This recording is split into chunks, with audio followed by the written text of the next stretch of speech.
The sun hung low over the Colorado grasslands, casting long shadows across the scattered homesteads that dotted the valley.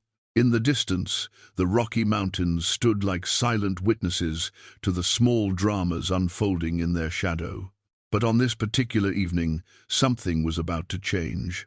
In the quiet town of Ridgebrook, something that would reshape the very fabric of how one man was seen by those around him.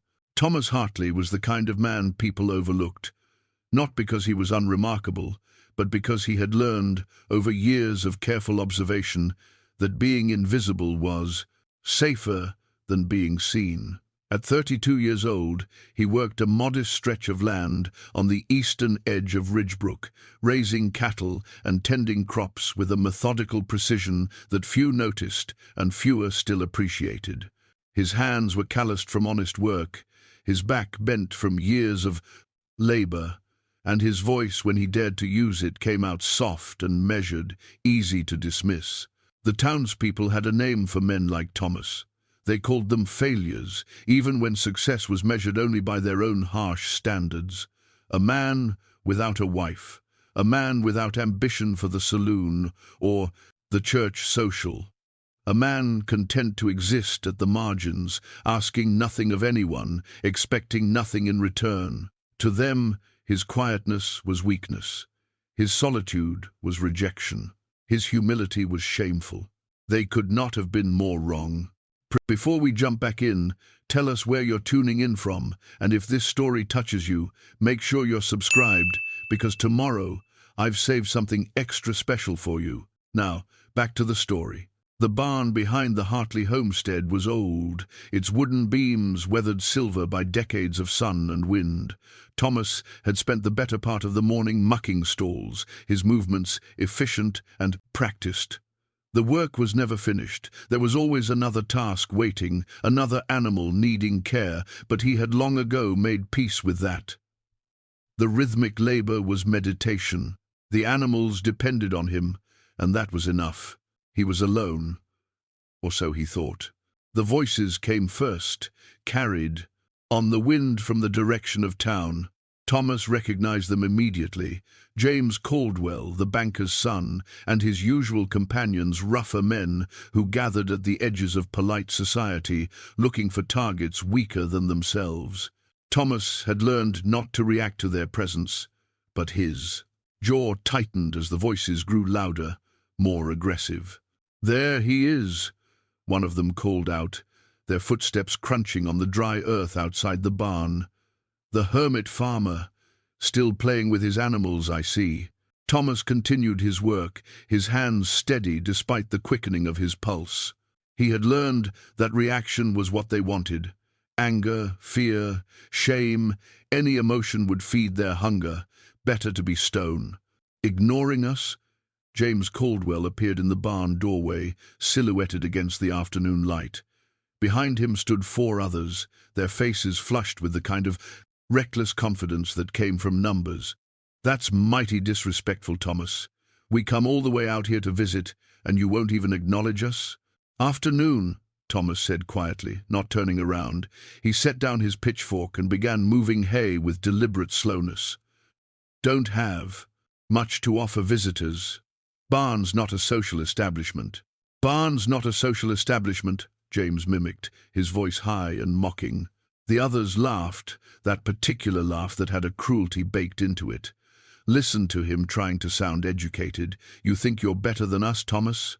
You think you're smarter?" Thomas said nothing. This was the pattern, always the same. The words would escalate, the insults would sharpen. Eventually, they would leave, satisfied with the humiliation they'd inflicted, feeling larger than they actually were. But this time felt different. James stepped fully into the barn, and the others followed like wolves who had caught the scent of something wounded. "My father says you're a waste of good land," James continued, his tone taking on a harder edge. "Says a real man would have built something by now. Instead, you're hiding out here like a coward, playing farmer." "Your father is entitled to his opinion," Thomas said. "Don't play stupid with me." James's voice dropped, became something more dangerous. He grabbed a pitchfork and threw it aside, watching as Thomas flinched at the violent gesture. "You think you're too good for us? Too pure, too honest. Well, I've got news for you. Nobody respects a man who can't stand up for himself. Nobody respects a man who crawls." The words struck harder than Thomas expected them to. Not because they were new, he had heard variations of them before, but because there was truth threaded through them, a truth he had grappled with for years. Was his quietness a form of wisdom, or was it simply cowardice, dressed up in different clothes? One of the other men, a lanky fellow named Robert, moved toward the cattle pens. "Maybe we should teach him a lesson," he suggested, leaning against the fence. "Might do him some good to get knocked around a little. Build some character." Thomas's hands clenched. He was not a small man. Years of farm work had given him genuine strength, but he knew that fighting them here, alone, would only confirm their version of events. He would be the aggressor. He would be the unstable one. He would be the proof of everything they had said. "I think you should leave," Thomas said, his voice steady despite the tremor running through his chest. "Or what?" James stepped closer, his breath smelling of whiskey. "What are you going to do, farmer? Call the sheriff? Run to your animals?" He shoved Thomas hard, and the older man stumbled backward, catching himself against a support beam. "You're pathetic. You know that? Absolutely pathetic." The shove was followed by another, this one harder. Thomas felt something hot flare inside him, not anger exactly, but a kind of desperate recognition. This was his life. This was what he had accepted. This was the price of his invisibility. He was so focused on the internal struggle, on the war between his impulses and his judgment, that he almost didn't notice when everything changed. A sound cut through the moment, sharp, commanding, the kind of sound that carried absolute authority. It came from outside the barn, a single word spoken in a language Thomas didn't recognize. The effect was immediate and profound. James froze mid-gesture. The others went rigid, their aggression draining, away like water from a broken vessel. A figure appeared in the barn doorway, silhouetted against the fading light. Then another, and another. Apache warriors, their faces painted, their bodies adorned with the regalia of their people. They moved with the kind of silent confidence that came from centuries of survival in unforgiving lands. Their presence transformed the barn from a space of humiliation into something else entirely, a place where the rules had suddenly, irrevocably changed.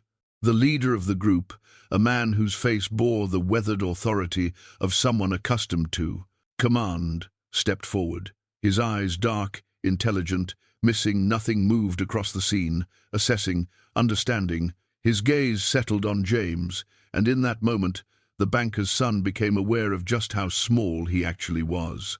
"You leave," the Apache leader said, his English precise and deliberate. "Now." James's mouth opened and closed. I know what you were doing." The warrior's voice carried absolute certainty. "You were hurting someone weaker. This is the way of cowards." For a long moment, no one moved. Then James, his bravado stripped away in seconds, turned and bolted from the barn. The others followed, stumbling over each other in their haste to escape. Within moments, they had disappeared down the trail leading back to town, their footsteps fading into the evening air. Thomas stood alone with the Apache warriors, his heart still pounding, his mind struggling to make sense of what had just happened. The leader regarded him with an expression that was difficult to read, not exactly kind, but not unkind either. Observant, measuring. "You did not fight," the warrior said. "It was not a question." "No," Thomas replied quietly. "Why?" Thomas considered the question. How could he explain the calculus of survival he had developed, the understanding that fighting back only gave them the narrative they wanted? "Because it would have made things worse," he said finally. The Apache leader nodded slowly, as if this answer confirmed something. he had already suspected. "My name is Running Bear," he said. "My people camp 3 miles north, in the canyon. We have been watching your land for 2 seasons now. We have seen how you treat the animals, how you tend the water sources, how you keep the balance." Thomas's confusion must have shown on his face, because Running Bear continued without prompting. "The men in your town." Running Bear gestured vaguely toward Ridgebrook. "They do not understand respect. They mistake loudness for strength, violence for power." He paused, studying Thomas with those dark, penetrating eyes. "But we see differently. We see a man who has mastered himself. This is rarer than you know." "I don't feel very masterful," Thomas said quietly. "That is because you measure yourself against their standards," Running Bear replied. "You should not. Come, walk with me. There are things you should see." Thomas glanced toward the barn, toward the familiar space where he had built his quiet life. Then he looked back at Running Bear, at this man who had appeared out of nowhere and disrupted the careful equilibrium of his existence. Without fully understanding why, he nodded. Together, they walked out into the gathering dusk, leaving the barn behind. The sky above was turning purple, the first stars beginning to emerge. In the distance, the mountains stood dark and eternal, and Thomas Hartley, for the first time in years, stepped away from the margins of his own life and moved toward something unknown. Behind them, the barn stood empty, the tools scattered, the animals shifting in their pens. But everything had changed. The quiet man who had accepted his own invisibility had just been seen by someone who truly mattered, and that, perhaps, was the first step toward becoming the man he was, always meant to be. Preparing and narrating this story took us a lot of time, so if you are enjoying it, subscribe to our channel. It means a lot to us. Now, back to the story. The canyon stretched out before them like a secret carved into the earth. Running Bear led Thomas along a narrow path that wound between towering stone walls, the rocks painted in shades of rust and amber by the setting sun. Somewhere behind them, the world Thomas had known was fading into shadow. "Your town," Running Bear said as they walked.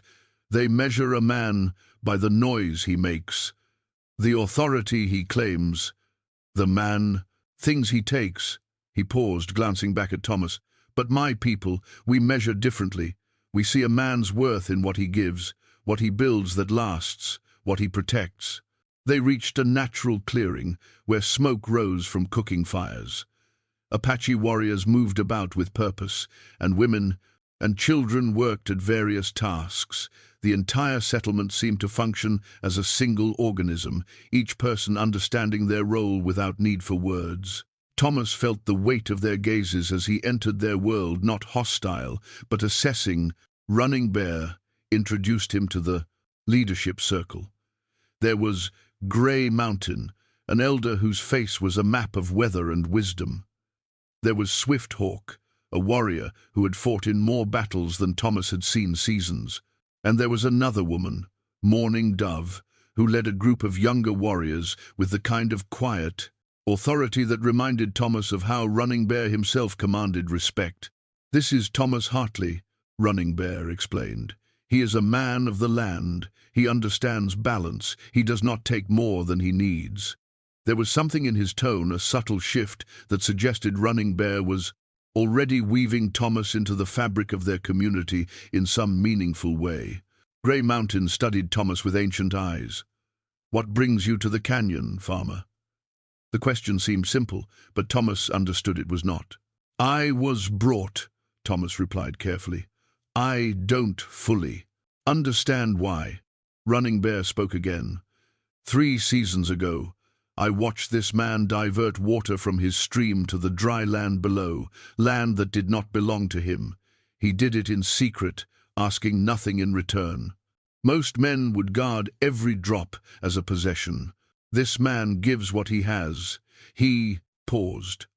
The town knows him as weak, but weakness is not what they see here. Over the following days, Thomas learned more than he had in years of living in Ridgebrook. Running Bear showed him how the Apache tracked water sources through landscape, how they read the land like a book written in rock and soil. Grey Mountain taught him the history of the territory, the careful relationships that had been built with other tribes, the understanding that survival required seeing the world as an interconnected whole rather than a collection of possessions to be claimed. But more importantly, Thomas learned something about himself. Working alongside these people, he discovered that his quietness was not a liability, it was an asset. While other men talked and postured, Thomas observed and understood. While others competed, he contributed. And slowly, something shifted in how he moved through the world. His spine straightened. His voice, when he spoke, carried weight. One evening, Running Bear found him sitting alone near the edge of the canyon, looking out toward the distant lights of Ridgebrook. "They will come," Running Bear said simply, settling beside him. "Your town. They will not. Accept what has happened." "I know," Thomas replied. "What happens then?" Running Bear did not answer immediately. When he did, his words were measured. "That depends on who you choose to be. You can return to invisibility, hide behind your quietness again, or you can stand and claim your place among those who see your worth." Thomas looked at this man who had become, in a matter of days, something more than a rescuer. Running Bear had shown him a mirror in which he could finally see himself clearly, and what he saw was not weakness, but potential. "If they come," Thomas said, "I don't want to hide anymore." Running Bear smiled, a rare expression that transformed his entire face. "Then we will face them together." The word spread through Ridgebrook like poison through water. The shy farmer was harboring Apache. Worse, he had apparently chosen to abandon his town for their ways. Sheriff Connor Morgan felt the pressure building in town meetings and at the saloon, where whiskey loosened tongues and transformed fear into righteous anger. James Caldwell led the charge, painting Thomas as a traitor. "He's broken bread with them," James declared, his voice carrying the kind of a certainty that only comes from having no actual knowledge. "He's probably told them about our water sources, our settlements, our families. The man has turned into a savage." The pressure on Sheriff Morgan grew too great to resist. He assembled a party of armed men, some of them genuine settlers, with legitimate concerns about trade routes and safety, others nothing more than bullies looking for an excuse. They rode out toward Thomas's homestead with the kind of grim determination that comes from believing you are doing righteous work. Running Bear had anticipated this. He stood with Thomas at the farm, not with a large war party behind them, but with 5 warriors. Not enough to match the town's numbers, but enough to make the cost of aggression clear.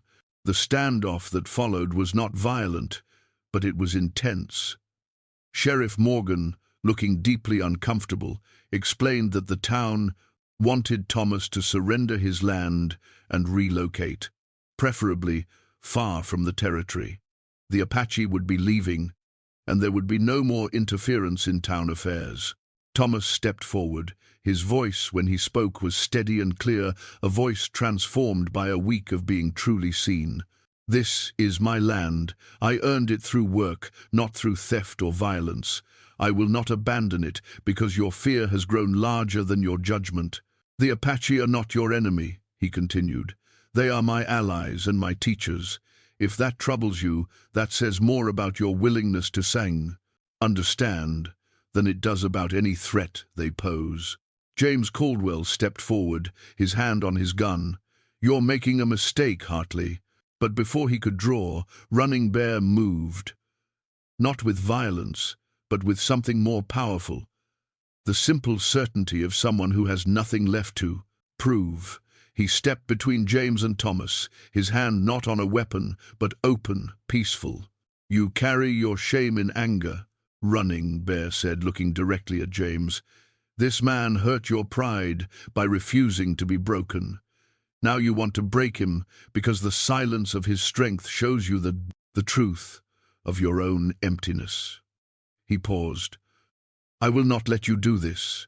The moment stretched thin as wire.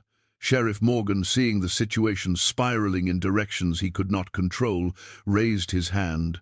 "Stand down," he ordered. Then, to Thomas, "This isn't over, but today we ride back." As the men departed, Thomas felt something transform in his chest. He had not been rescued again. This time he had stood in his own power and refused to shrink. Running Bear clapped a hand on his shoulder, and the gesture carried a weight of respect. "The town will not forget this," Running Bear said. "There will be more confrontations, more attempts to drive you away. But you are no longer invisible, Thomas, and an invisible man can be pushed around. A seen man, a man who claims his place, is harder to move." That winter, Thomas's farm became something unexpected. It transformed into a bridge between worlds. Grey Mountain sent traders to exchange goods. Morning Dove brought young Apache warriors to learn about irrigation techniques that Thomas had developed. In turn, Thomas traveled to the canyon to participate in tribal meetings, offering his perspective on land management and resource allocation. And in Ridgebrook, something shifted too. Not acceptance, not yet, but a growing recognition that Thomas Hartley had become something more than the invisible farmer who could be mocked behind the barn. He was a man who walked with warriors, a man whose quiet confidence made louder. Voices seemed smaller by comparison. A man who had chosen truth over comfort, alliance over isolation. Sheriff Morgan eventually became an unexpected ally, recognizing that Thomas's relationship with the Apache could actually improve safety and trade in the region. Other townspeople followed more, slowly, beginning to understand that strength came in many forms, that sometimes the strongest man in the room was the one who didn't need to prove it. On a spring morning, Thomas stood with Running Bear at the fence line between his farm and the canyon beyond. They did not speak much. They had learned a language of understanding that required fewer words. "You are no longer the man they bullied," Running Bear observed, "but you remember what it was like. That memory will make you kind to others who are invisible." Thomas nodded. He understood this truth now, in ways that went deeper than words. His transformation had not been about becoming loud or aggressive. It had been about learning to value himself, about finding people who could see his worth, about refusing to accept the world's definition of his limitations. "Thank you," Thomas said simply, "for seeing me."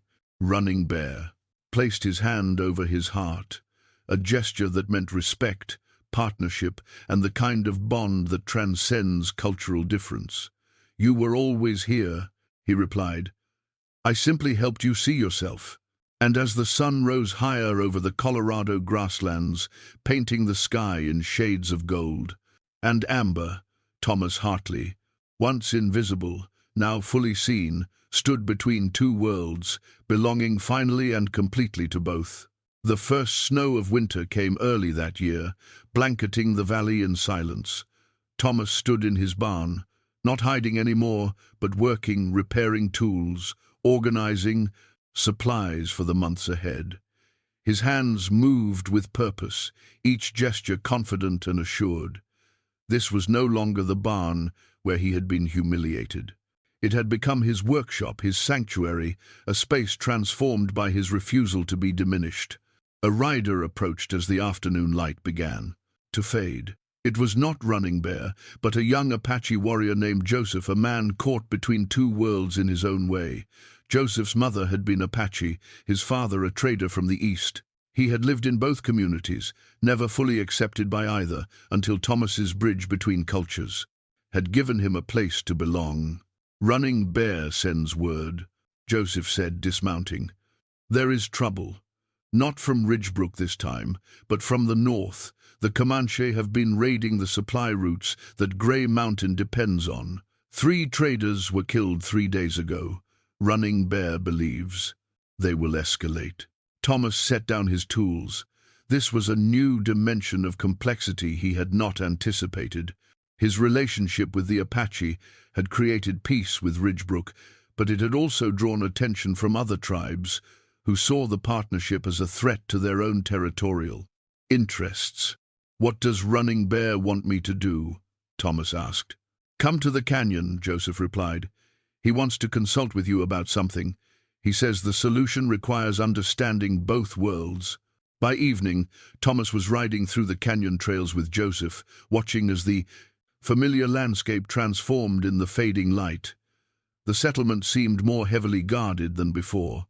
Warriors stood at strategic points along the canyon walls. The usual sounds of children playing and women working had been replaced by the deliberate quiet of people preparing for conflict. Running Bear was in the council lodge, surrounded by Grey Mountain, Swifthawk, and Mourning Dove. Maps made of leather and marked with natural dyes covered a large wooden table, detailed representations of trade routes, water sources, and the territories of neighboring tribes. The Comanche believe we are becoming too powerful, Running Bear explained without preamble. Your farm, Thomas, has become a symbol of something they fear, a unified territory where different peoples cooperate instead of compete. They see this as a threat to their own expansion plans. Grey Mountain added, They have sent word that either we abandon our connection to the white settlement or they will force us out of this canyon entirely. It is an ultimatum designed to divide us. Swifthawk's jaw was tight. We could fight them. We have warriors who would rather die on our own land than abandon it. But Thomas noticed that Mourning Dove remained silent, watching him carefully, as if she already understood what he might suggest. Fighting will only prove their point, Thomas said slowly, working through the logic as he spoke. That cooperation is weakness, that this alliance is about dominance, rather than mutual benefit. He moved to the maps, studying them with the careful attention he had learned from observing the land on his own farm. What if, instead of defending the canyon, you expand the network? The Comanche see one unified threat. What if they saw instead a web of individual agreements with different tribes, with settlers in Ridgebrook, with traders passing through? Running Bear's eyes narrowed. You propose we make peace with those who threaten us? Not peace exactly, Thomas replied. Trade agreements, mutual defense pacts with tribes who also suffer from Comanche pressure, open markets where goods move freely.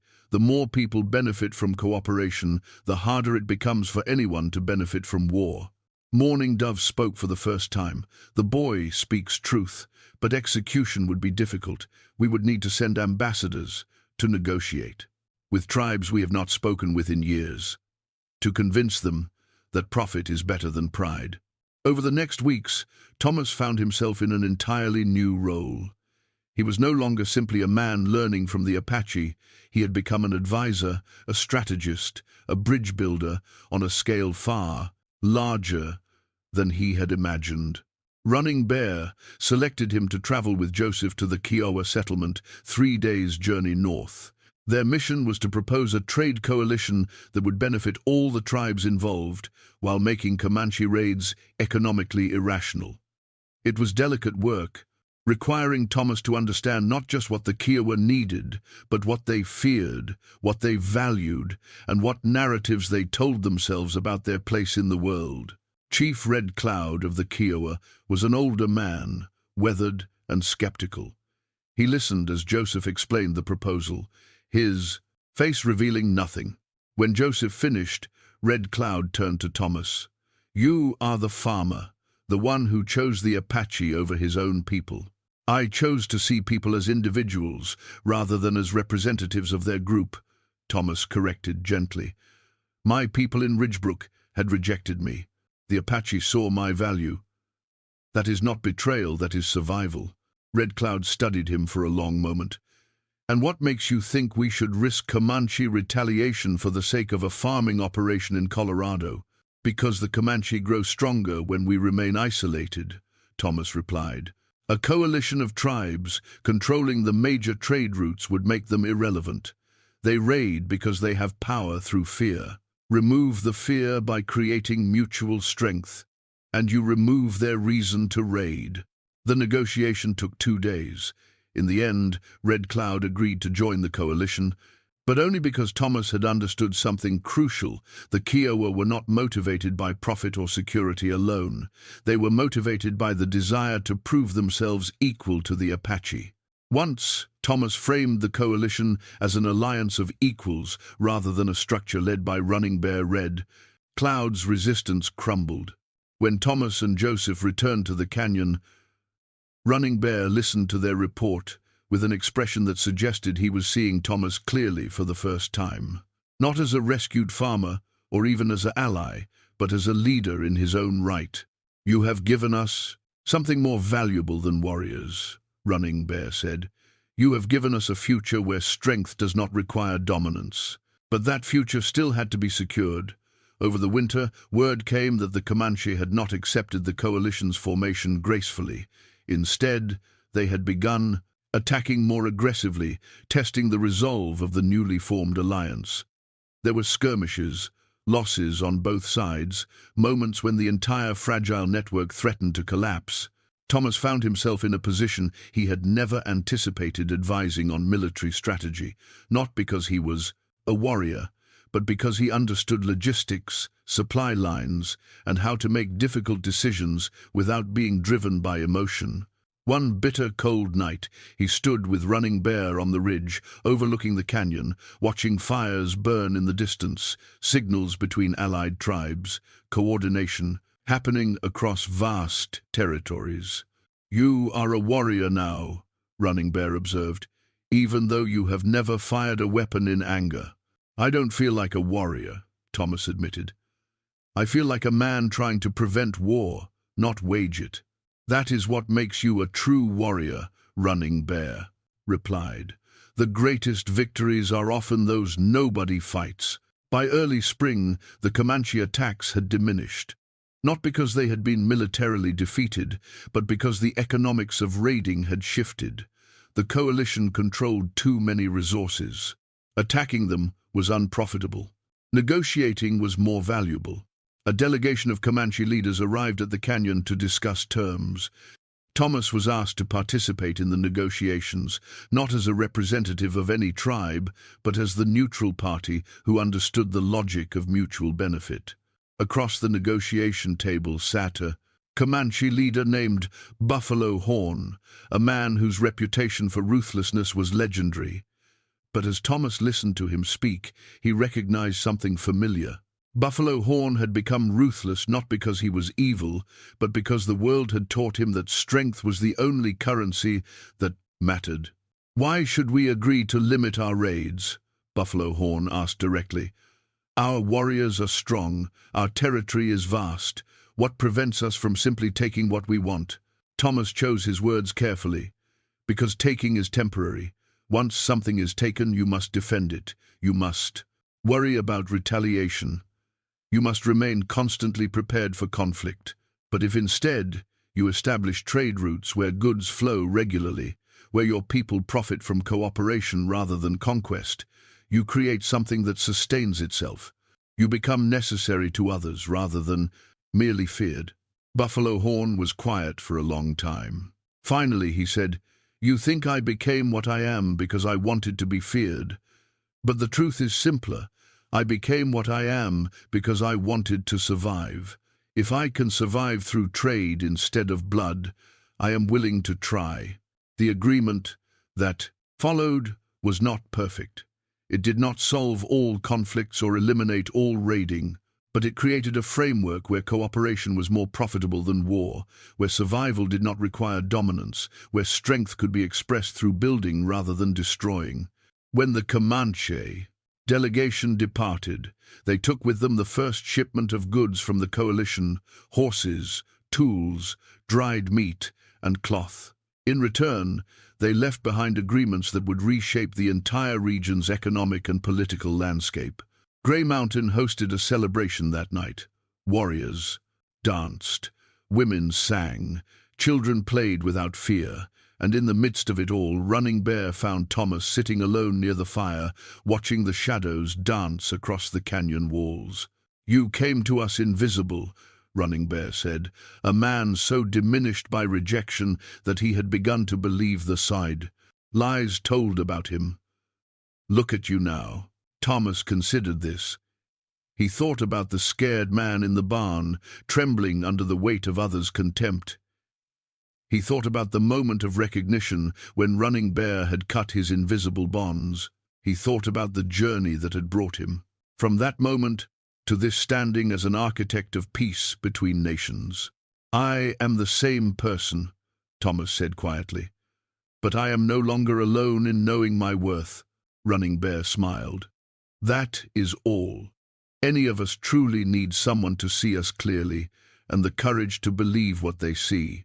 As the celebration continued around them, Thomas understood finally that his transformation was complete.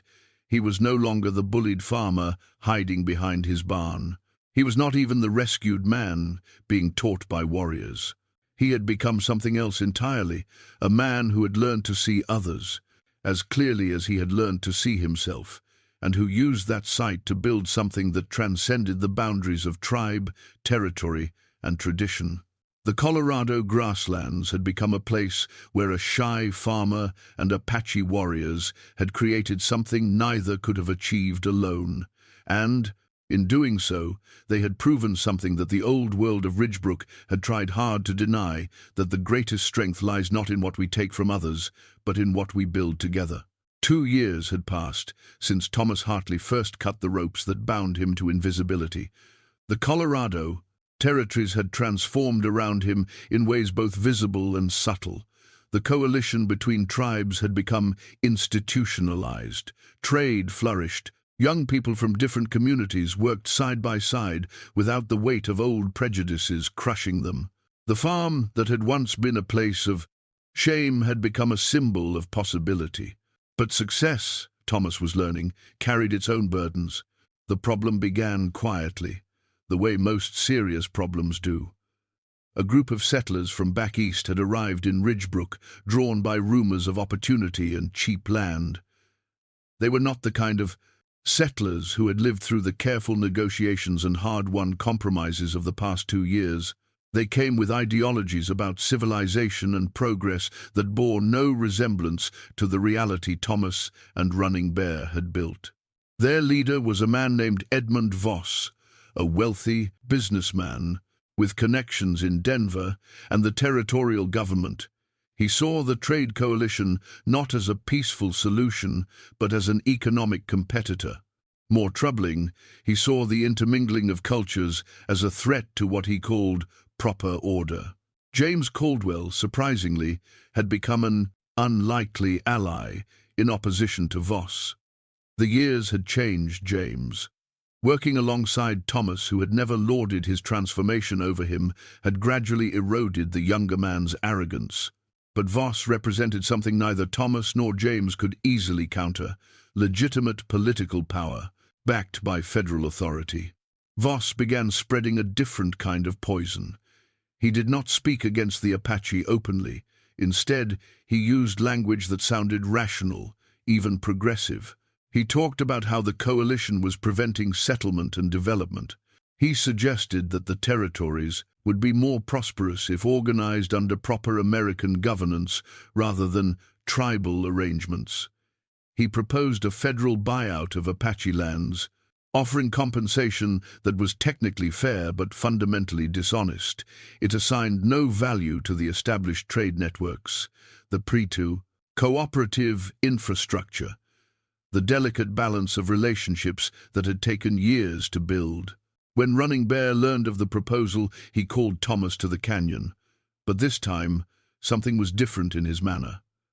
The quiet confidence Thomas had come to recognize seemed shaken. "They have lawyers," Running Bear said, showing Thomas official documents stamped with government seals. "They have authority we cannot legally contest. They have money we cannot match. They have the machinery of a nation behind them." Thomas read through the papers carefully. What struck him most was how legally constructed the trap was. There were no obvious villains here, no clear line to draw. The government was offering fair market value. The papers were properly filed. Everything was being done correctly according to the laws of the territory and the nation. "This is not something we can negotiate away," Thomas said finally. "Voss does not want to negotiate. He wants us gone. Then what do we do? Morning Dove asked.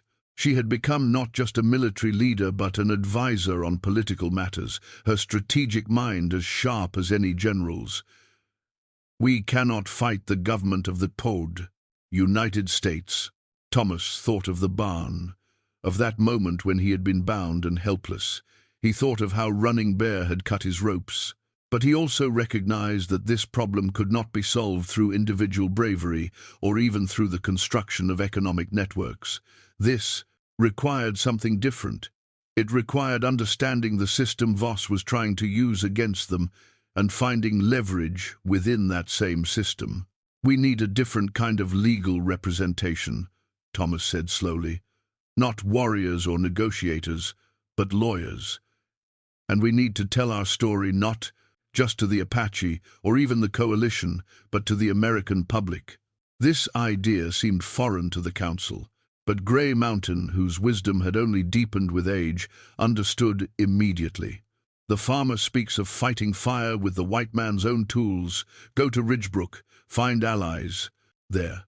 Build support among the settlers who understand what we have created together. The next week found Thomas in meetings with James Caldwell and several other business owners in Ridgebrook who benefited from the stable trade routes and peaceful conditions that the coalition provided. He also worked with Sheriff Morgan, who had evolved from antagonist to genuine protector of the peace. Together, they hired a lawyer from Denver, a man named William Pritchard, who had made his name defending indigenous land rights. Pritchard was brilliant and ruthless in his own way, seeing immediately that the case was not about the law as it stood, but about changing how the law was understood. The government can buy the land, Pritchard explained at a strategy meeting in Thomas's farmhouse. But they cannot buy the trade agreements without consent of all parties. They cannot dissolve economic contracts that are already in place. They cannot invalidate the peace agreements between tribes without triggering the very conflicts they claim to want to prevent. The case became complex. Pritchard filed injunctions. He documented the economic benefits of the coalition to the entire territory. He brought testimonies from businessmen, settlers, and even federal officials who recognized that stability and profit were better than conflict and disruption. But Voss was not idle. He used his connections to challenge every filing, to tie the case up in procedural tangles, to ensure that the legal battle would become so expensive and time-consuming that the coalition's resolve would crack. This was when Thomas discovered that his most useful asset was not his intelligence or his understanding of both cultures. It was his story. Voss made a critical error. He publicly dismissed Thomas as a traitor to his own kind, a man who had abandoned civilization for savage ways. The statement was printed in newspapers. It spread through Ridgebrook, but instead of weakening Thomas, it revealed him.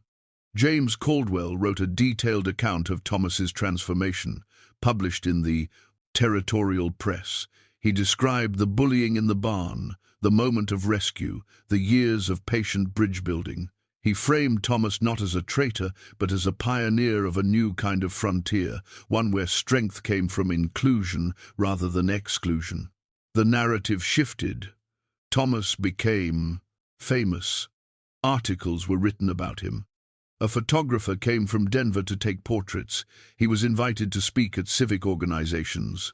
People who had never cared about his quiet transformation suddenly cared very much because the story had been told in a way that made it matter to them.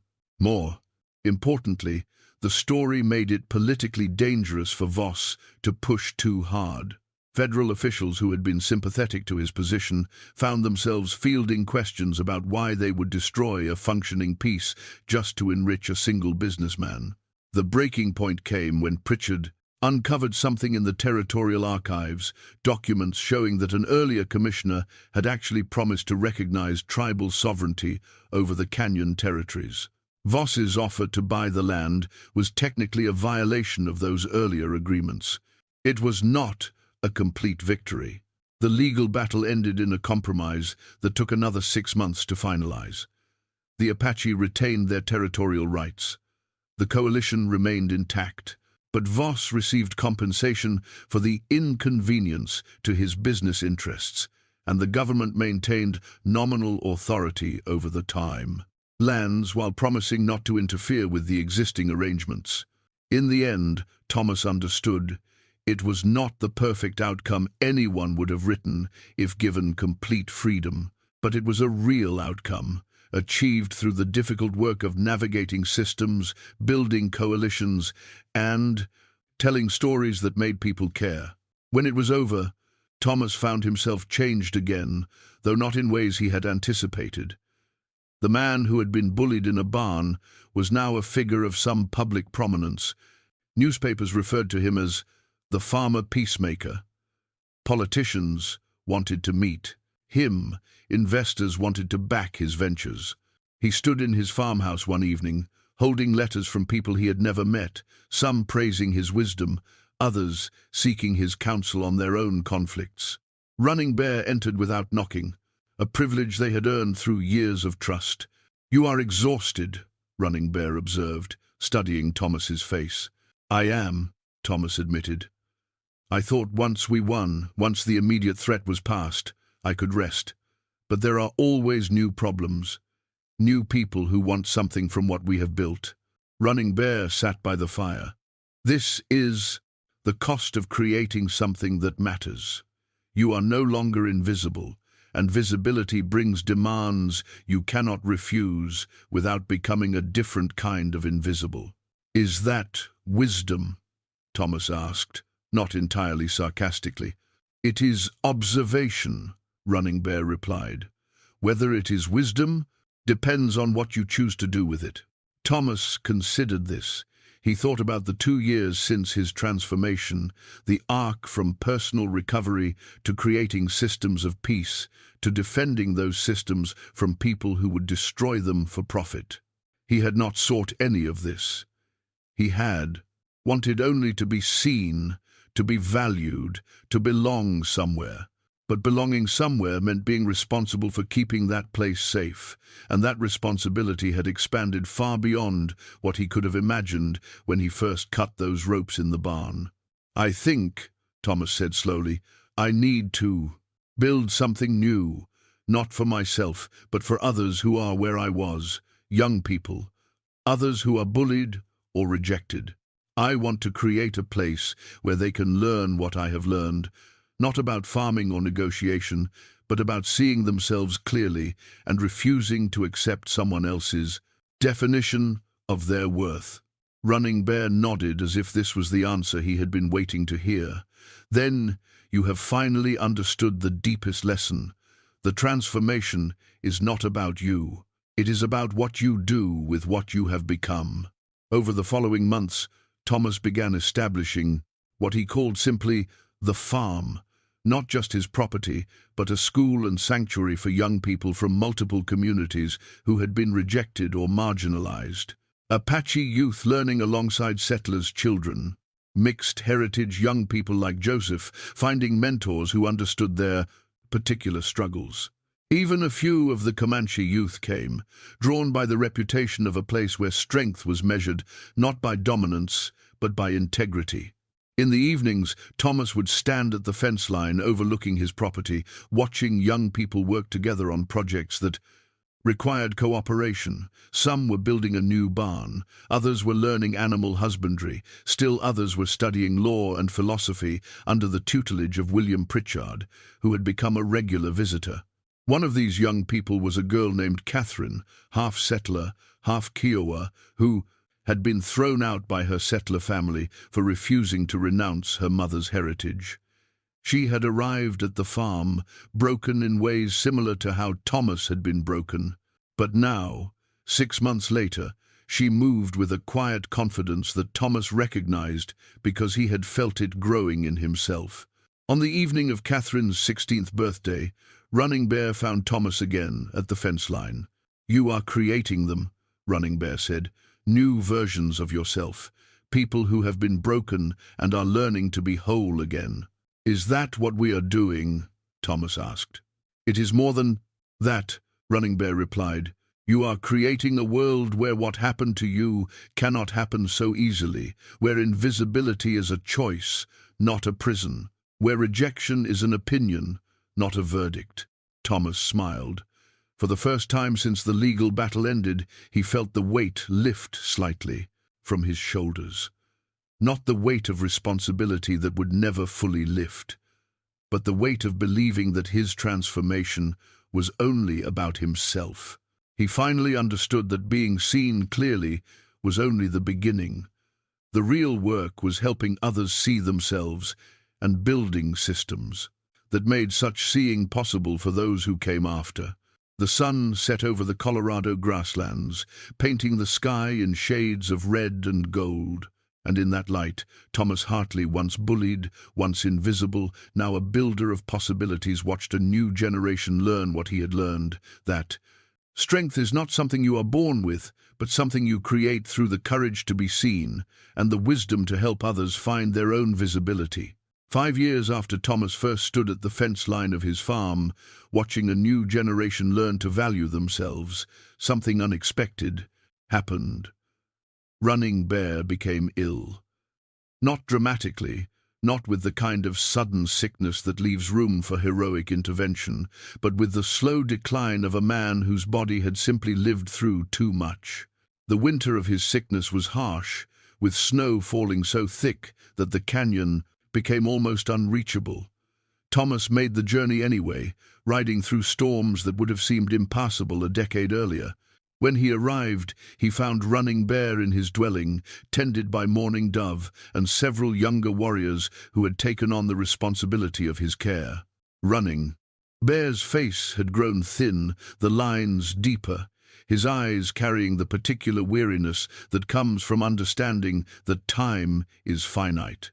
But when he saw Thomas, something flickered in those eyes, recognition, affection, and something else Thomas could not quite name. "You came through the blaze." "Storm," Running Bear observed, his voice quieter than Thomas remembered. "Of course I did," Thomas replied, kneeling beside the fire. "Where else would I be?" "Many places," Running Bear said. "Your school is growing. You have become important. You could have sent someone. You could have waited for the snow to clear." Thomas understood what Running Bear was asking beneath the words. He was asking if Thomas still valued their relationship above his other responsibilities. He was asking if the years had changed what bound them together. "I could have," Thomas acknowledged, "but I didn't want to." Running Bear smiled weakly. "Then I will tell you what I need to tell you, and you will do what needs to be done." Over the next hours, Running Bear spoke of things he had never shared before. He talked about his own journey to becoming a leader, the early years when he had made mistakes, driven by pride and anger. He talked about the moment he had first noticed Thomas on the farm, the patient way the quiet man moved through the world, the refusal to be diminished that was somehow more powerful than any warrior's bravado. "I chose to see you," Running Bear said, "because I recognized something in myself that I had lost. When you are young and strong, you believe that power is about taking. You believe that dominance is the only currency that matters. But there comes a time when you understand that the only real power is in the choosing, in deciding what matters and who matters to you." "Why are you telling me this now?" Thomas asked, though he thought he already knew the answer. "Because I am afraid," Running Bear said simply, "not of dying, of what happens when I am gone. Of whether the things we built together will survive without someone at the center, holding them in place." Thomas sat with this confession for a long moment. He thought about the years of Running Bear's leadership, the careful balance he had maintained between firmness and flexibility, between tradition and progress.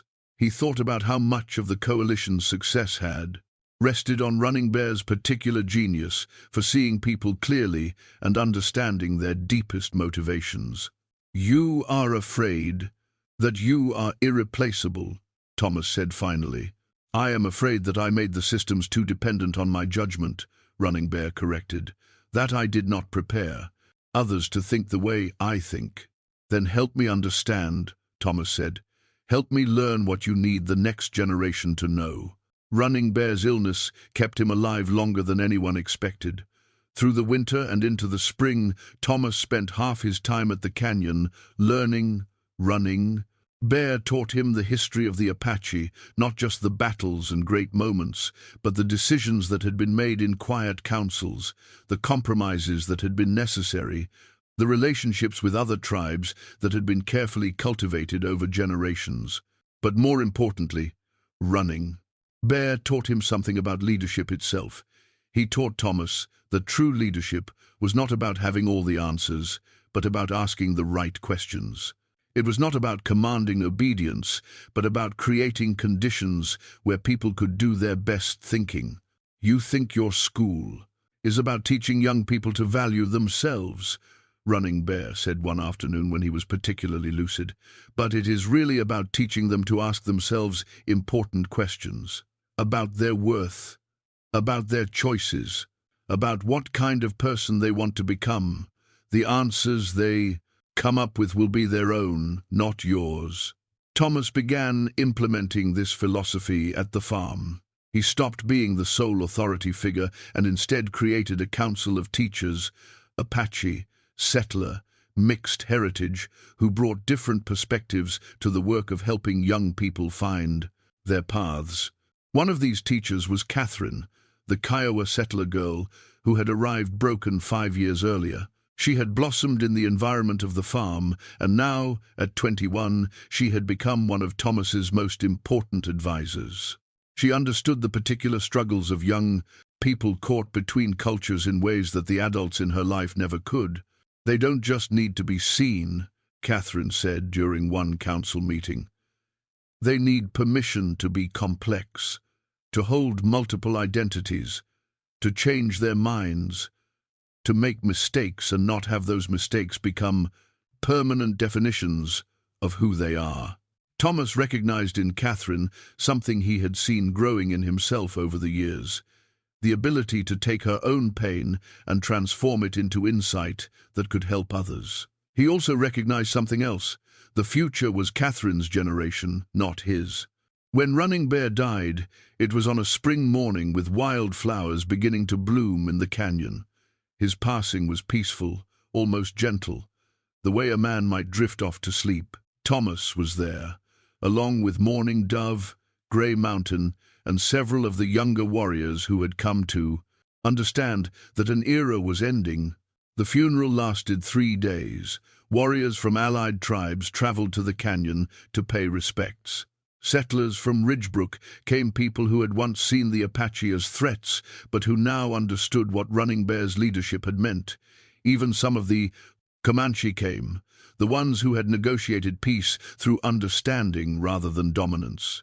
But the moment that struck Thomas most deeply was when Swift Hawk, the warrior who had fought in Running Bear's council for decades, stood and spoke.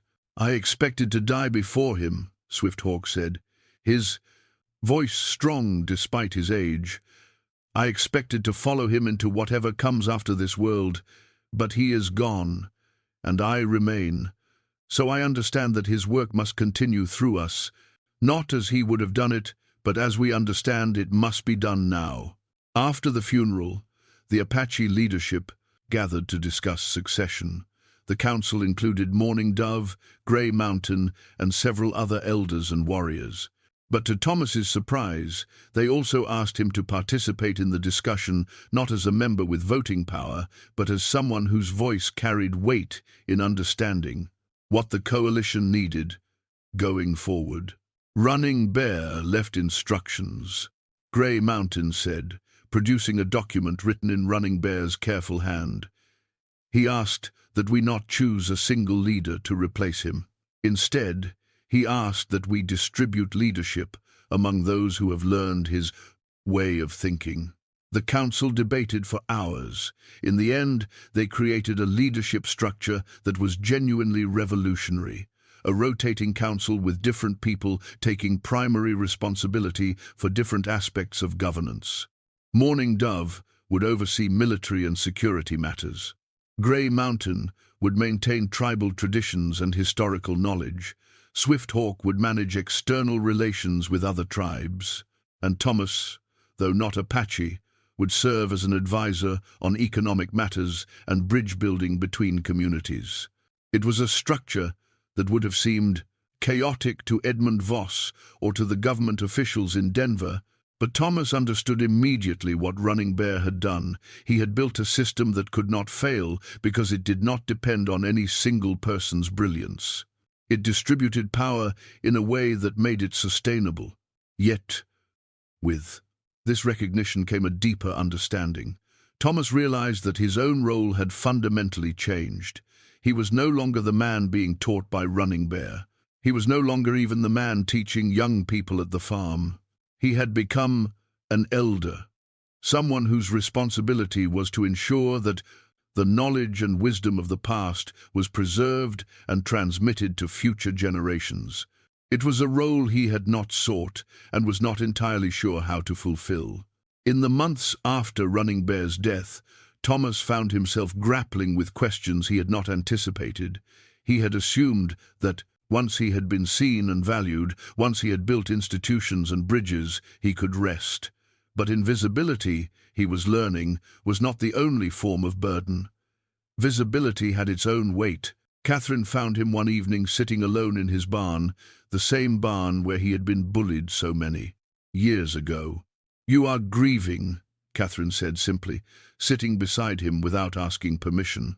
"I am," Thomas acknowledged, "for Running Bear, but also for something else, for the time when my only responsibility was to my own transformation, when I could focus on being seen and valued without worrying about whether my choices were shaping other people's lives.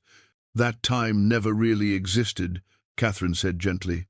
"Even when you were being bullied in this barn, your acceptance or rejection of that bullying was shaping the world around you.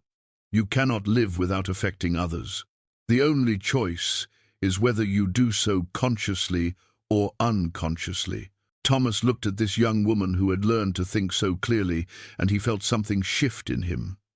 He had been afraid that accepting his role as an elder meant surrendering something essential about himself, but Catherine had just articulated something Run Bear had hinted at. There was no going back. There was only forward into the responsibilities that came with being seen. Over the following year, Thomas worked with the new Leadership Council to ensure that Running Bear's approach to governance was documented and taught. He helped establish a formal training program for young leaders from all the tribes in the coalition. He worked with William Pritchard to create legal structures that would protect the coalition's rights, even as political winds shifted in the territory. But he also made a crucial decision. He stepped back from day-to-day administration of the farm, turning leadership over to Catherine and 3 other young educators he had trained. He kept his role as an advisor and occasional teacher, but he released the weight of being responsible for every decision. One spring evening, on the anniversary of Running Bear's death, Thomas stood at the fence line of his farm, now significantly expanded to include dormitories, teaching spaces, and various agricultural projects. Catherine stood beside him, looking out at the young people working in the fields and gathering areas.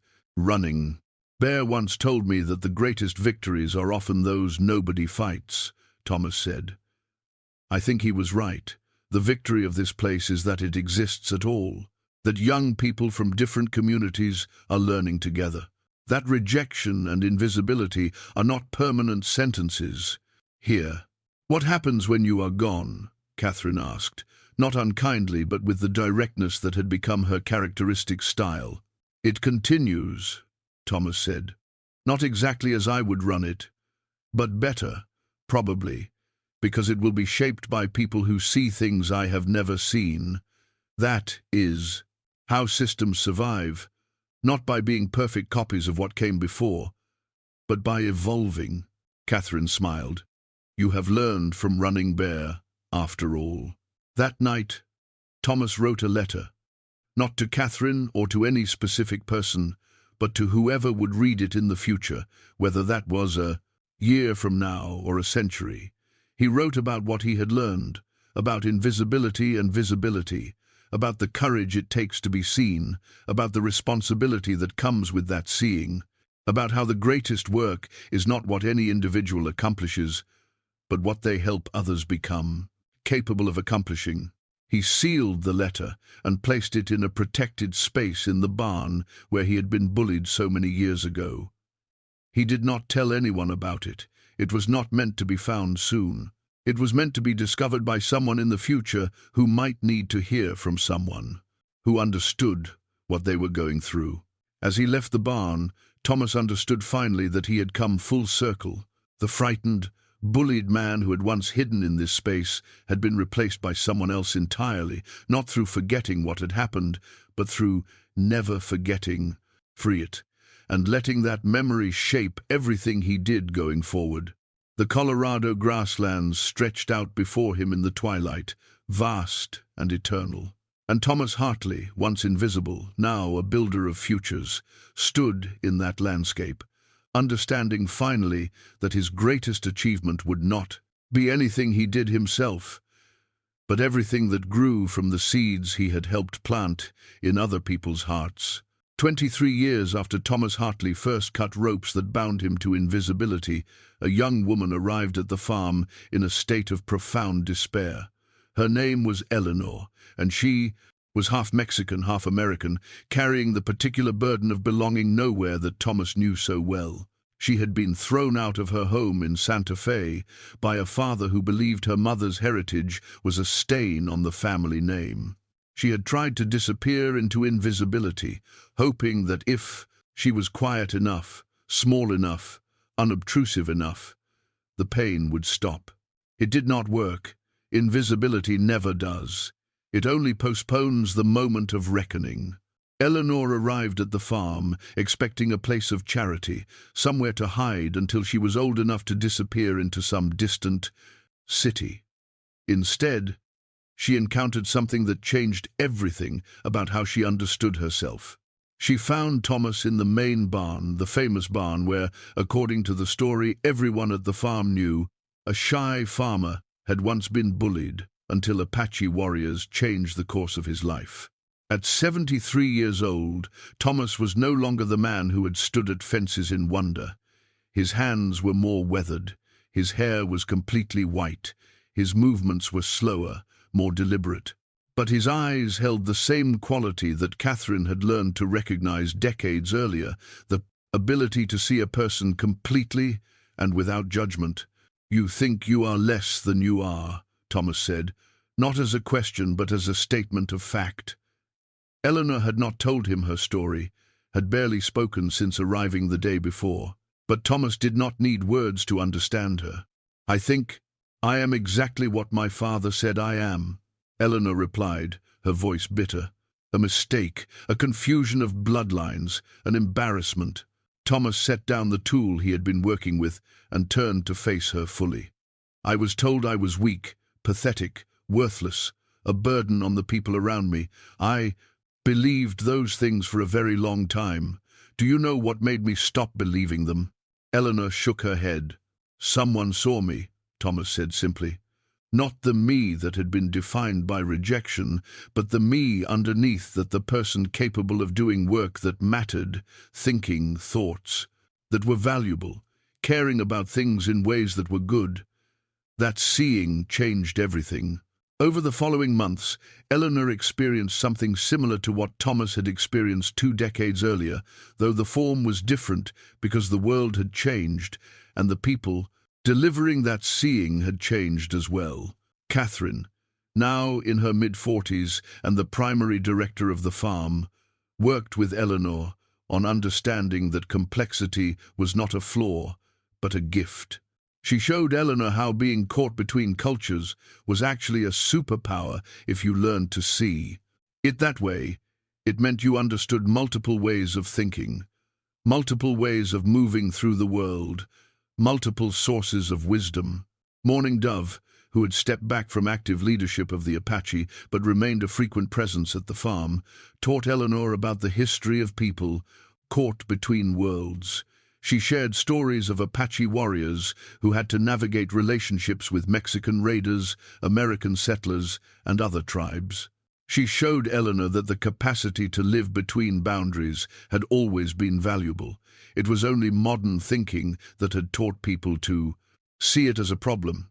And Thomas, in his quiet way, simply made Eleanor feel seen in a manner she had never experienced before. He did not try to convince her that her father was wrong. He did not dismiss her pain. Instead, he acknowledged it, honored it, and then gently expanded the frame to show but her that pain was not the whole story, that there was room for pain and also for possibility, both existing at the same time. By the end of her first year at the farm, Eleanor had transformed from a girl seeking escape into a young woman building something. She began helping other students who arrived broken, using her own recent despair as a bridge to their understanding. She proved particularly effective at working with young people from blended families, recognizing their specific struggles. Thomas watched this transformation with satisfaction, but also with something more complex, a recognition that his role in creating these transformations was becoming smaller. The work was now being done by Catherine, by Morning Dove, by Eleanor, by dozens of young people who had come through the farm and learned to see themselves and others clearly. One afternoon, as Thomas and Eleanor worked together in the gardens that had become legendary for their abundance and sustainability, Eleanor asked him a question that he recognized as important. "When you look at what you have created here, what do you feel?" she asked. Thomas considered the question carefully. He looked at the sprawling property that had grown from his single farm to something much larger. He thought about the hundreds of young people who had passed through the farm. He thought about how many of them had gone on to do extraordinary things. Some had become advocates for mixed heritage rights. Others had become teachers. A few had become political leaders, working to change policies that had once marginalized them. "I feel grateful," Thomas said finally. "Not grateful for what I did, but grateful for what grew from it. When Running Bear saw me and cut those ropes, he did not know what would happen. Neither did I. But he trusted that if I was freed and properly seen, something good would grow from that freedom." And he was right. That same year, scholars from the University of Denver arrived, asking to study the farm. They wanted to understand how a single institution had become so influential in reshaping attitudes toward mixed heritage identity and intercultural cooperation across the entire territory. They wanted to document what Thomas had created. Thomas was ambivalent about this attention. Part of him wanted to tell them that it was not his creation alone. But eventually, he understood that the scholars were not asking him to take sole credit. They were asking to understand the system, the philosophy, the approach that had made the farm so transformative. Working with the scholars, Thomas articulated for the first time something he had intuited, but never fully expressed. The farm worked because it was built on a radical form of respect. Not respect that was granted based on achievement or status, but respect that was assumed to be present in every person from the moment they arrived. That respect then created conditions where people could do their best thinking about who they wanted to become. The scholarly study was published and circulated widely. It caught the attention of other communities facing similar problems, other places where marginalized young people were learning to see themselves as broken rather than complex. Other institutions began adopting similar approaches. The ripples that had started with Thomas's transformation continued spreading outward. But what touched Thomas most deeply was when he received correspondence from people he had never met, young people who had read about the farm and been inspired to survive their own struggles, adults who had learned from the work he had helped build, even other communities in other territories that began developing similar institutions based on the principles Thomas and his team had articulated. One letter came from a woman in California who had read about the farm and recognized herself in Thomas's story. She wrote of how she had been bullied for being the child of an immigrant, of how reading his journey had helped her understand that her pain was not permanent, that invisibility was not a life sentence. She had gone on to become a teacher, And now, she wrote, she was helping other children recognize their own worth. Another letter came from a young man who had arrived at the farm, broken by rejection, and had transformed there. He wrote that he was now establishing a similar institution in Wyoming, bringing the work to a new community. He credited everything he was doing to what he had learned from Thomas and from the people around him at the farm. These letters accumulated in a growing collection that Thomas kept in the barn, the same barn where he had once been bound and humiliated. Looking at them, he understood something profound about legacy. It was not about monuments or fame or being remembered. It was about the ideas you helped plant in people's minds, the approaches you modeled, the permission you gave people to see themselves and others differently. On his 75th birthday, the community organized a celebration that brought together people from across decades of the farm's history. Catherine was there with her own adult children, several of whom had become teachers at the farm themselves. Eleanor was there, now a crucial administrator and mentor. Mourning Dove was there, though, increasingly frail, accompanied by her grandchildren. Even some of the Apache leadership from the tribal council came, honoring the man who had become a bridge between worlds. But the person whose presence Thomas felt most acutely was the one who was not physically there, Running Bear, who had set all of this in motion with a single act of seeing. Thomas found himself speaking to that absence, to the memory of the man who had taught him that invisibility could be cut away, that strength could be quiet, that the greatest victories were often those nobody fought. That evening, as the celebration continued around him, Thomas slipped away to the barn alone. He lit a lantern and looked around at the space that had become the center of his entire life's meaning. He found the letter he had written decades earlier, the one intended for an unknown future reader. He opened it and read his own words, words written by a man trying to process what it meant to be seen, to be valued, to build something that mattered. He set the letter aside and wrote a new one. This time, he knew who he was writing to: anyone who felt invisible, anyone who had been told they were less than they actually were, anyone who was just beginning their own journey toward recognizing their true worth. He wrote about what he had learned, about how invisibility was sometimes imposed by others, but sometimes was also a choice we made about ourselves, about how being seen required vulnerability, the willingness to be known, not just as we wanted to appear, but as we actually were, about how the work of helping others see themselves was never done, because new, invisible people were always appearing, struggling with the same doubts he had struggled with. But mostly, he wrote about hope, about the reality that transformation was possible, that identity was not fixed, that the people who rejected you did not have the final say about who you were, that somewhere, someone was watching, someone had the capacity to see you clearly, and that sight could change everything. He sealed this letter too, but with different instructions. He gave it to Catherine, asking her to share it with every new student who arrived at the farm, feeling like Eleanor had felt broken, invisible, certain that they were less than they were. In the years that followed, Thomas continued his work, but with a different quality now. He was no longer trying to prove something to the world. He was no longer even trying to build a legacy. He was simply showing up, doing the work in front of him, helping young people see themselves more clearly, trusting that the ripples would continue long after he was gone. Sometimes Eleanor would find him in the barn, looking at the growing collection of letters from people whose lives had been changed by the farm's approach. Once, she asked him if he thought about dying, about whether he worried that everything would fall apart without him. Every day, Thomas admitted. But I also know that the most important part of my work is not the building or the institution. It is the people. The Catherine who learned to be a leader. The Eleanor who learned to see her complexity as strength.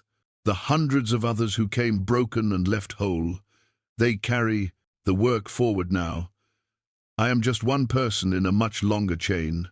Years later, when Thomas finally passed away at the age of 89, his funeral was attended by people from across the entire territory. But it was not a funeral of mourning, it was a celebration of a life that had transformed so many others' lives. Young people who had come through the farm spoke about what they had learned. Apache leaders spoke about the bridges Thomas had helped build. Settlers spoke about how he had changed their understanding of what community could mean. But perhaps the most powerful, the moment came when Eleanor, now in her 60s, and a grandmother herself, stood and told the story of arriving at the farm as a desperate, invisible girl. She spoke about Thomas seeing her when she could not see herself. She spoke about how that seeing had saved her life, had made it possible for her to help countless others find their own visibility. And she ended by saying something that Thomas had once said to her, something he had learned from Running Bear. The greatest gift you can give another person is to see them clearly and to refuse to let them believe the lies they have been told about themselves. That is what Thomas did for me. And because he did that, I have been able to do it for so many others, and they will do it for so many more. The ripples never stop. In the barn, where a shy farmer had once been bullied into invisibility, a plaque was eventually erected. It did not bear Thomas's name alone.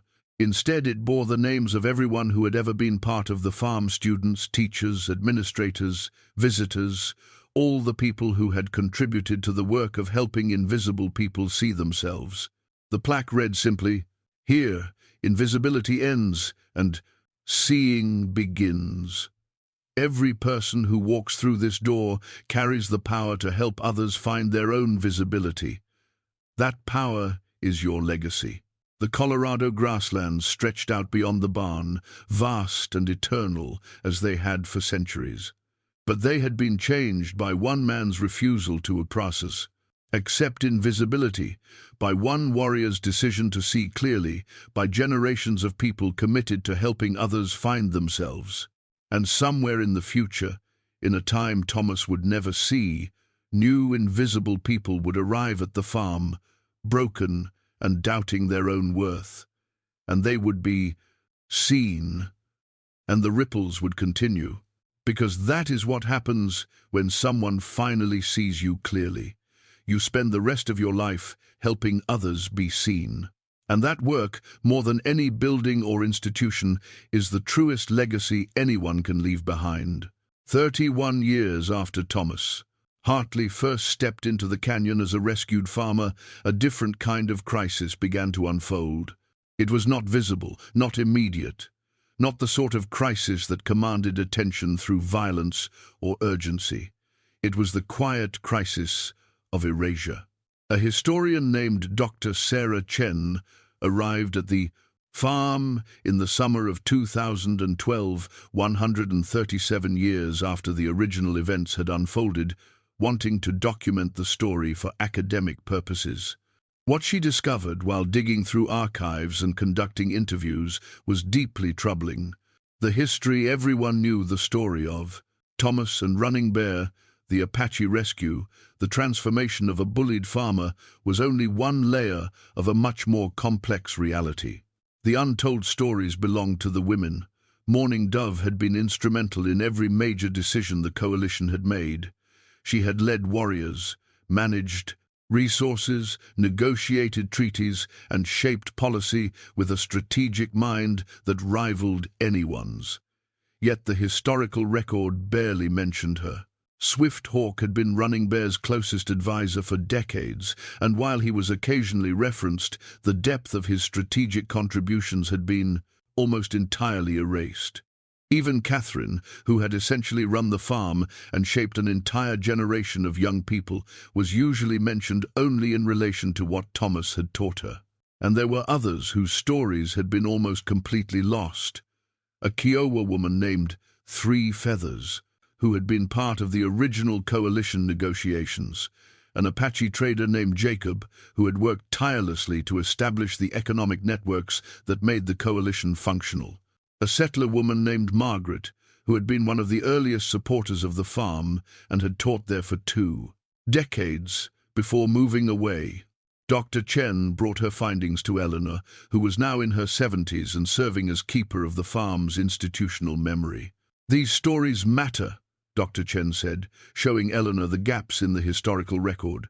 Not just for historical accuracy, but because when we erase women's contributions, we teach young people, especially young women, that their leadership doesn't matter. We teach them that significant work done by women is worth less documentation than significant work done by men. Eleanor understood this immediately. She had spent her entire life at the farm, helping invisible people see themselves. Now, she was confronting a different kind of invisibility, the invisibility created by how history itself was recorded and transmitted. That autumn, Eleanor made a decision. She convened a project she called The Voices That Were Never Heard. She gathered women who had been part of the farm's history, teachers, administrators, students who had gone on to do important work, and she asked them to tell their stories in their own words. Not as footnotes to the Thomas Hartley narrative, but as central stories in their own right. One of the first women interviewed was Lucia Mendez, a woman who had arrived at the farm at age 16, having been sexually assaulted by members of her own community who blamed her for being too loose in her dress and behavior. She had been treated as a pariah, as someone whose assault was somehow her own fault. At the farm, she had learned something radically different, that her body was her own, that her sexuality was not an invitation for violation, that the shame belonged to the people who had harmed her, not to her. Years later, Lucia had become an advocate for women's rights across 3 states. She had helped change laws. She had established shelters. She had literally saved lives. Yet when people discussed the farm's impact, they rarely mentioned her work. Another woman was Maria Santiago, who had arrived at the farm as a domestic worker's daughter, someone whose family's poverty and immigrant status had made her feel worthless. At the farm, she had discovered that her capacity to listen deeply, to understand others' unspoken needs, and to organize work effectively were not signs of servitude, but signs of natural leadership. She had eventually established a network of cooperatives that gave working-class women economic independence across the territory. A third was Dr. James Chen's mother, Yang Chen, who had come to the farm as an artist, trying to escape the pressure to become a doctor like her parents wanted. The farm had validated her right to pursue her own path. She had gone on to become a celebrated painter, but more importantly, she had used her visibility as an artist to advocate for other Asian American women who faced similar pressures. As Eleanor conducted these interviews, something began to shift in how the farm's history was understood. The story was no longer simply about a shy farmer who had been rescued and transformed. It was about how a system of seeing a commitment to recognizing people's worth across all their complexity had enabled dozens of women to become leaders in their own lives and in their communities. But the project also uncovered something more difficult. The ways that even the farm, built on principles of clear seeing, had sometimes failed to see its women fully. Catherine had been groomed to take over Thomas's institutional role, but she had never been given the same kind of public recognition or platform that Thomas had received. Mourning Dove's strategic brilliance had been acknowledged privately by those who worked with her, but had never been formally documented or publicly celebrated. Eleanor brought these insights to Catherine, now in her 80s and increasingly frail. Living in a cottage on the farm's property, "We made mistakes," Catherine said simply, when Eleanor presented the evidence. "We thought that seeing people clearly meant we were exempt from the systemic biases that affect everyone else. But visibility is not immunity. We carried the same cultural assumptions about women's leadership as anyone else. We just carried them in a different context." It was a moment of profound humility for both women. The farm had been built on the idea that clear seeing led to better outcomes, yet it had repeatedly failed to see its most important contributors clearly. This realization led to a second project, launched by Eleanor with support from Dr. Chen, a complete rewriting of the farm's institutional history, not dismissing what had come before, but expanding it. The new history included Mourning Dove's strategic decisions. It documented Swift Hawk's role in maintaining tribal alliances.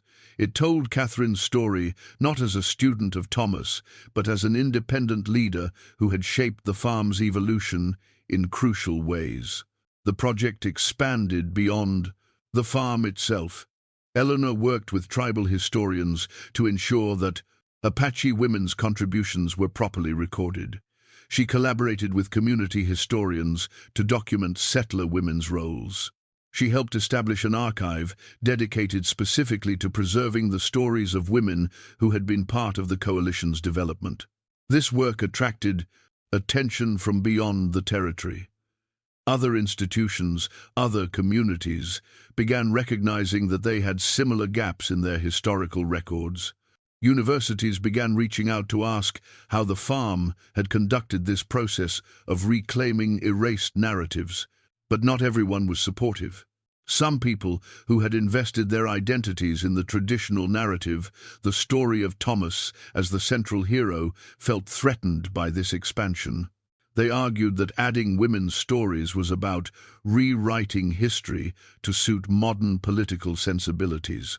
They suggested that it diminished Thomas's achievements to acknowledge others' contributions. Eleanor, with Catherine's support, chose to engage directly with these criticisms rather than defend. She gave a speech at a community gathering in Ridgebrook that had become quite famous. "The question is not whether Thomas Hartley changed the course of his own life and the lives of many others," Eleanor said. "He absolutely did. The question is whether he did it alone, and the answer is no. He was helped by Running Bear. He was guided by Grey Mountain. He was partnered with Mourning Dove. He was supported by Catherine. He was surrounded by hundreds of people without whom none of this would have been possible. When we tell a history that centers only on Thomas, we are not honoring him. We are actually diminishing what he accomplished by suggesting he did it solo. We are also teaching young people that significance requires individual heroism, when actually, significance usually requires collaboration, partnership, and the willingness to stand on the shoulders of others." She paused, looking out at the crowd.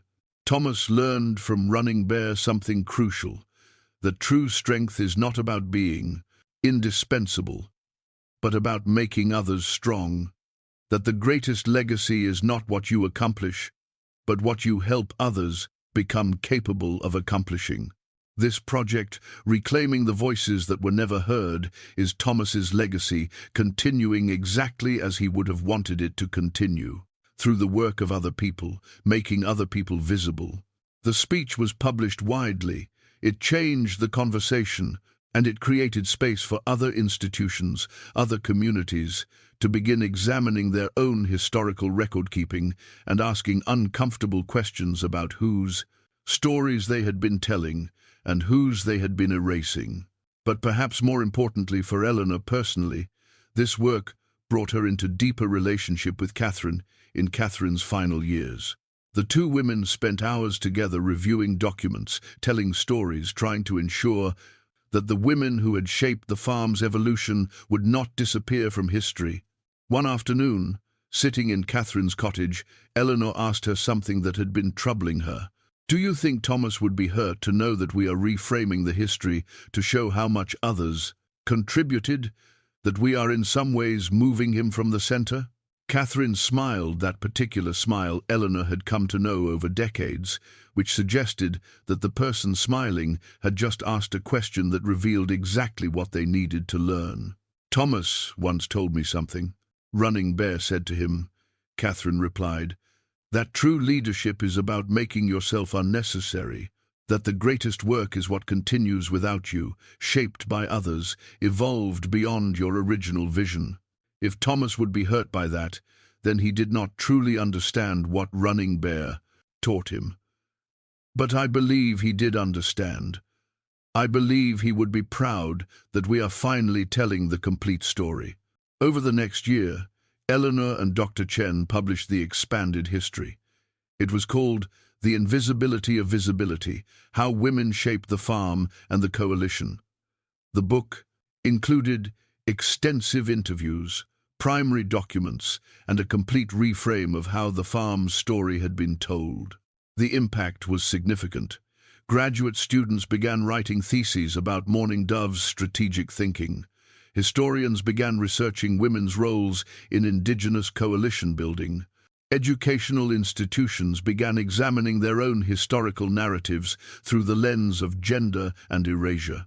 But more immediately, something happened within the farm itself. Young women who arrived broken began to see themselves differently. They saw not just one story of transformation, Thomas's, but multiple stories. They saw women like them becoming leaders. They saw that invisibility was not just a personal problem, but a systemic one, and that fighting against it was both possible and necessary. Eleanor was in her 80s when Catherine finally died. At the funeral, Eleanor gave a speech that was both tribute and acknowledgement. Catherine spent her entire life helping invisible people see themselves, Eleanor said. But in the end, Catherine herself was invisible in the larger narrative. She shaped an institution that changed thousands of lives, but most people who heard the farm's story did not know her name. Most people did not know that this institution was built not just on the principles Thomas learned from running Bear, but on the implementation of those principles by a woman whose strategic brilliance, compassionate heart, and tireless work made everything possible. She paused, looking out at the gathered community. Catherine would not have wanted me to say this to make her feel better. She is beyond feeling better or worse now. But I say it because there are young women in this community and beyond who need to know that the betters work they are doing matters, that their names need to be recorded, that their contributions need to be visible, that they are not supporting characters in someone else's story. They are the center of their own story, and if we fail to tell it that way, we have failed them. The reframing of the farm's history became a model that was studied and applied in institutions across the country. But for Eleanor, the most important outcome was simpler. It was the understanding that visibility, real visibility, required ongoing attention. It required asking uncomfortable questions. It required changing how stories were told. It required the willingness to de-center yourself in order to center others. And it required understanding that the work was never finished. New forms of invisibility would always emerge. New voices would always need hearing.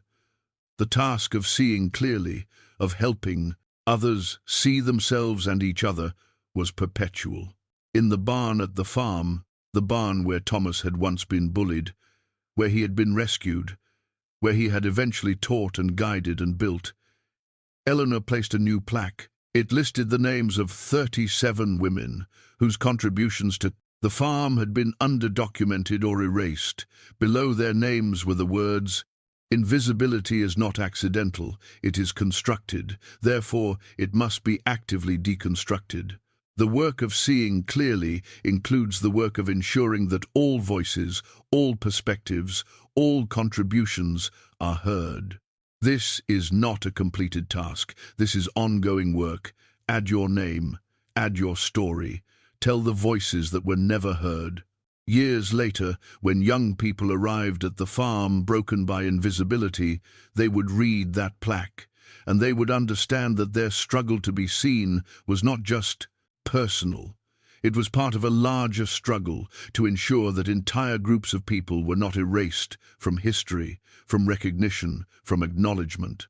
And that understanding that their individual struggle was part of a collective struggle often became the first step toward their own transformation. They bullied the shy farmer behind the barn, but Apache warriors had been watching. 37 years after Thomas Hartley first felt the ropes fall away from his wrists, a moment came that he had not anticipated. He was sitting on the porch of his farmhouse, watching the late afternoon light paint the Colorado landscape in shades of amber and rust, when a young person approached. They could not have been more than 18, their gender expression unclear in the way that suggested someone still figuring out who they were. They moved with the particular hesitation of someone expecting rejection. "Are you Thomas Hartley?" the young person asked. I am, Thomas replied, though he was 91 years old now, and being recognized by strangers had become something of a rarity. Most people who knew his name learned it through stories, not through direct encounter. I read your letters, the young person said, the ones you wrote for people like me. I found them in the barn archive, and I needed you to know they saved my life. Thomas gestured for the young person to sit, and they spent the next 3 hours talking. The young person, there, the name was Jordan, told a story that was both entirely new and entirely familiar. Rejection from family, invisibility in community, the belief that their existence was a mistake, the decision to end it all. But then, Jordan said, they had found the farm's archive. They had read Thomas's letters. They had learned that invisibility was a condition, not a verdict. That rejection was about other people's limitations, not their worth. That somewhere, someone had felt exactly what they were feeling, and had survived, and had built a life that mattered. I didn't come here for you to fix me, Jordan said. I came here to say thank you, and to tell you that I'm going to spend my life helping other invisible people see themselves, because someone helped you see yourself, and you helped me see myself, and I'm going to help others. The chain never stops. After Jordan left, Thomas sat, alone as darkness fell. He thought about the full arc of his life, from the barn where he had been bullied, to the canyon where he had been rescued, to the decades of building bridges and institutions and systems designed to help people see themselves. He thought about all the ways his transformation had rippled outward, creating possibilities he could never have imagined. But he also thought about something Running Bear had said to him decades ago. You are creating them. New versions of yourself. Thomas had spent so many years trying to be unique, to prove that he was more than the labels that had been applied to him. But maybe, he thought now, the real power was not in his uniqueness. The real power was in the replicability of transformation, the fact that his journey could become a map for others, the fact that his story, once he stopped being afraid to tell it, became permission for others to tell theirs. That autumn, a documentary crew arrived at the farm. They had been commissioned to create a film about the institution, its history, its impact, its evolution over nearly 4 decades. Thomas agreed to participate, though he insisted that the film focus not on him, but on the broader transformation that had occurred across the entire territory. The filmmaking process was profound for Thomas. He was asked to revisit moments from his past, to sit in the barn and talk about being bullied, to return to the canyon and speak about Running Bear, to discuss the years of building systems and institutions.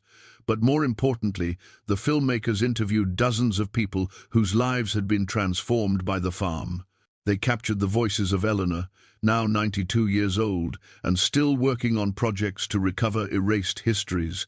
They spoke with Catherine's grandchildren, who had grown up hearing stories about the farm and had become educators themselves.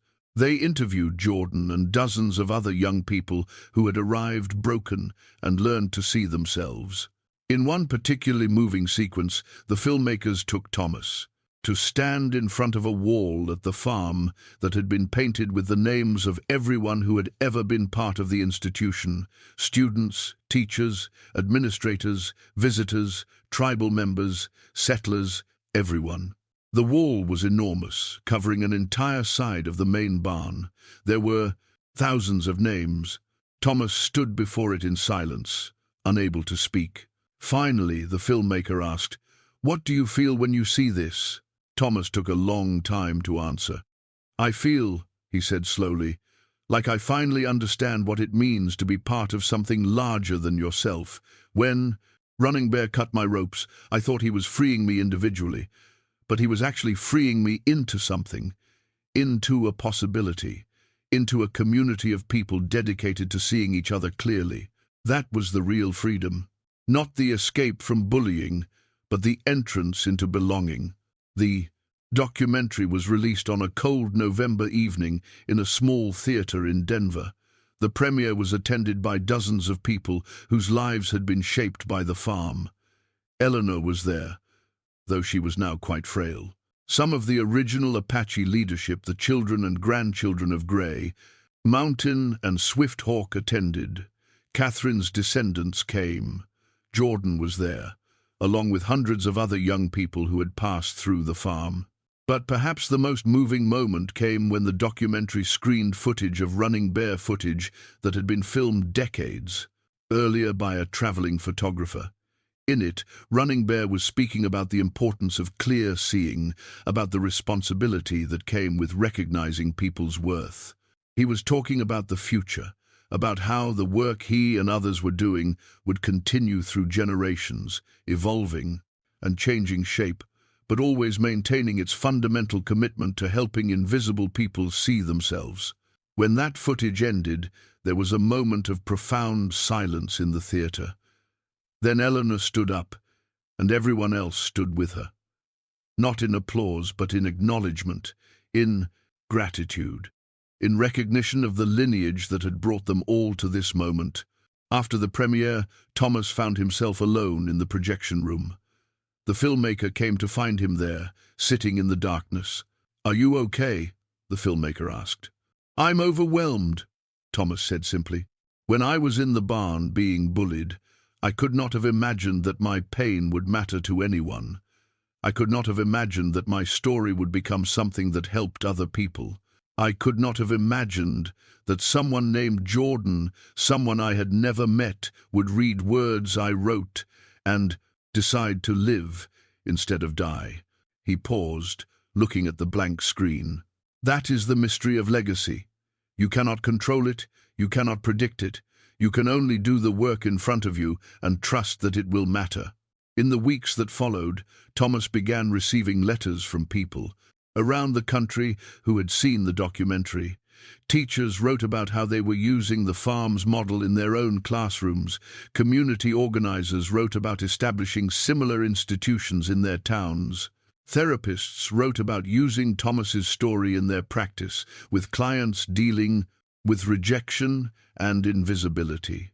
But the letters that affected Thomas most deeply were the ones from young people. They wrote about arriving at the farm feeling like they were less than human. They wrote about the moment when someone, a teacher, a fellow student, an administrator, saw them clearly and refused to let them believe the lies they had been told about themselves. They wrote about how that seeing had changed everything. One letter came from a young woman named Sophia, who wrote, "I arrived at the farm, having survived human trafficking. I thought I was ruined.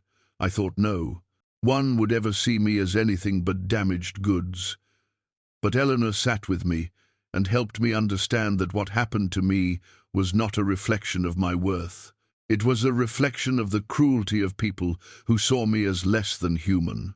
The farm taught me that I had inherent worth that no one could take away. That worth doesn't come from other people's opinions of me. It comes from inside me, and it is always there, even when no one is seeing it. I am now working with a non-profit, helping other trafficking survivors.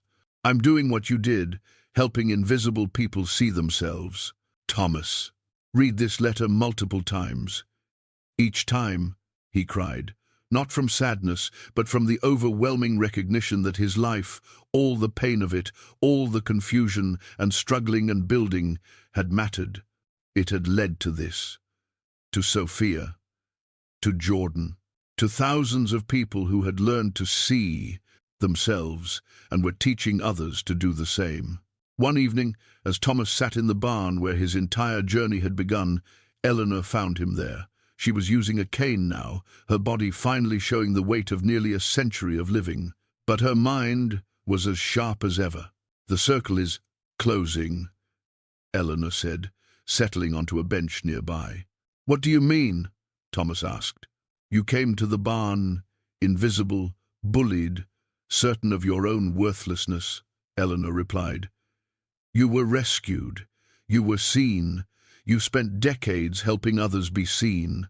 And now young people are coming to find you to say thank you. to say that your transformation became the permission they needed for their own.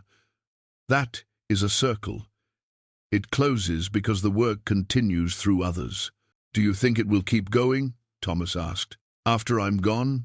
Eleanor smiled. Thomas, it's already going. It has been going for years now without your direct involvement. You have been watching it happen and still doubting. But the evidence is all around you. Look at the wall with all the names. Look at the letters. Look at Jordan. Look at Sophia. Look at the teachers and therapists and community organizers. The work is not dependent on you anymore. It never was, really. You were just the first domino. But the chain of dominoes continues, whether or not the first one is still standing. Thomas sat with this understanding. He had always known it intellectually, but hearing Eleanor say it, Eleanor, who had been part of his journey from the early years, who understood the deepest dimensions of what they had built, made it real in a way that intellectual knowledge could not. What happens now? Thomas asked. Now you rest, Eleanor said. You have done the work. You have told the story. You have made it possible for others to continue. That is enough. That is more than enough. That is everything. Over the following months, Thomas began to step back from his public role at the farm. Not because he was incapable, but because he understood finally that his stepping back was itself an important part of the work. It was the final lesson of leadership, knowing when to let go.